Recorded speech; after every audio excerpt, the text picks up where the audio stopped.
Hello friends, hi.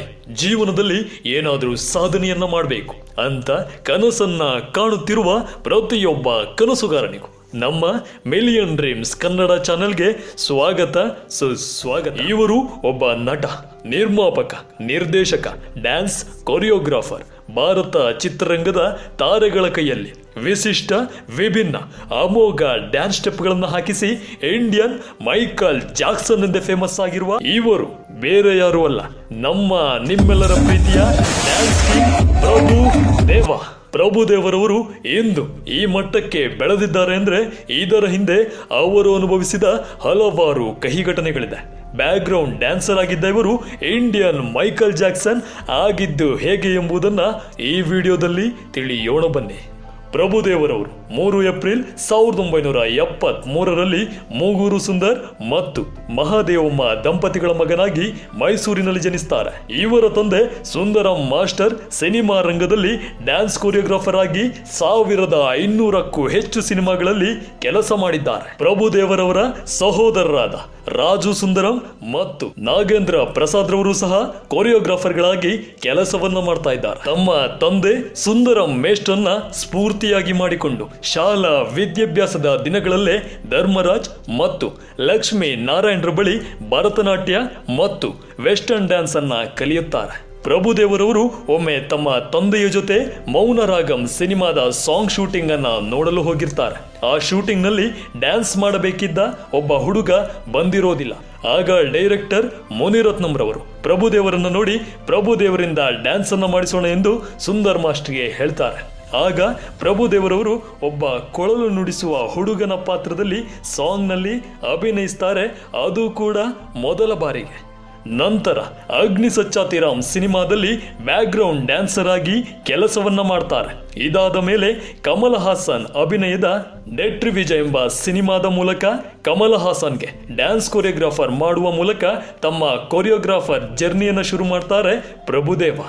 ನಂತರ 100ಕ್ಕೂ ಹೆಚ್ಚು ಸಿನಿಮಾಗಳಲ್ಲಿ ಕೊರಿಯೋಗ್ರಾಫರ್ ಕೆಲಸವನ್ನ ಮಾಡಿದ ನಂತರ ಹೀರೋ ಆಗಿ ಅಭಿನಯಿಸುವ ಅವಕಾಶ ಸಿಗುತ್ತೆ ಪ್ರಭುದೇವರಿಗೆ. ಸಿಕ್ಕ ಅವಕಾಶವನ್ನ ಸರಿಯಾಗಿ ಉಪಯೋಗಿಸಿಕೊಂಡ ಪ್ರಭುದೇವ ಇಂದು ಸಿನಿಮಾಗಳಲ್ಲಿ ನಟನಾಗಿ ಮಿಂಚುತ್ತಿದ್ದ. ನಂತರ ಪ್ರೇಮಿಕುಡು ಸಿನಿಮಾದ ಹೀರೋ ಆಗಿ ಅಭಿನಯಿಸಿದ ಪ್ರಭುದೇವರಿಗೆ ಈ ಸಿನಿಮಾ ಬಿಗ್ ಬ್ರೇಕ್ ಅನ್ನು ನೀಡುತ್ತೆ. ಈ ಸಿನಿಮಾದ ಮುಕಾಲ ಮುಕಾಬೊಲ ಸಾಂಗ್ ಊರ್ವಶಿ ಸಾಂಗ್ ನಲ್ಲಿ ಪ್ರಭುದೇವ ಮಾಡಿದ ಡ್ಯಾನ್ಸ್ಗೆ ಬೋಲ್ಡ್ ಆಗದವರೇ ಇಲ್ಲ.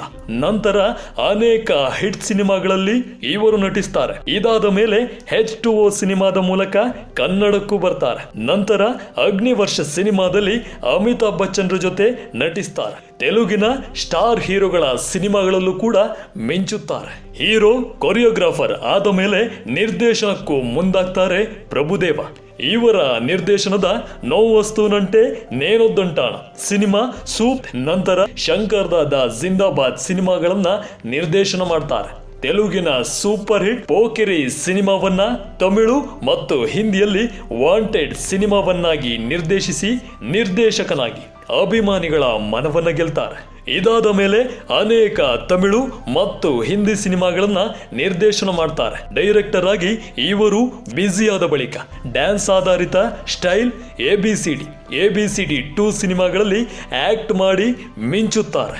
ಡ್ಯಾನ್ಸ್ ಕೊರಿಯೋಗ್ರಾಫರ್ ಆಗಿದ್ದ, ನಿರ್ದೇಶಕನಾಗಿದ್ದ, ಹೀರೋ ಆಗಿ ನಟಿಸಿದ ಪ್ರಭುದೇವರವರು ಚಿತ್ರರಂಗದ ಇನ್ನೊಂದು ಕ್ಷೇತ್ರಕ್ಕೂ ಕೂಡ ಕಾಲಿಡ್ತಾರೆ. ಅದೇ ನಿರ್ಮಾಪಕನ ಕ್ಷೇತ್ರ. ಇವರು ಸಿನಿಮಾಗಳನ್ನ ಪ್ರೊಡ್ಯೂಸ್ ಮಾಡಲು ಶುರು ಮಾಡ್ತಾರೆ.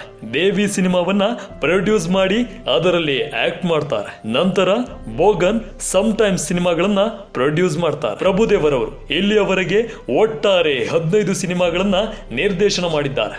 57ಕ್ಕೂ ಅಧಿಕ ಸಿನಿಮಾಗಳಲ್ಲಿ ನಾಯಕ ನಟನಾಗಿ ಅಭಿನಯಿಸಿದ್ದಾರೆ. ಅನೇಕ ಸ್ಟಾರ್ ನಟರಿಗೆ ಕೊರಿಯೋಗ್ರಾಫ್ ಮಾಡಿ ವಿಶಿಷ್ಟ ಡ್ಯಾನ್ಸ್ ಸ್ಟೆಪ್ಗಳನ್ನು ಹಾಕಿಸಿದ್ದಾರೆ.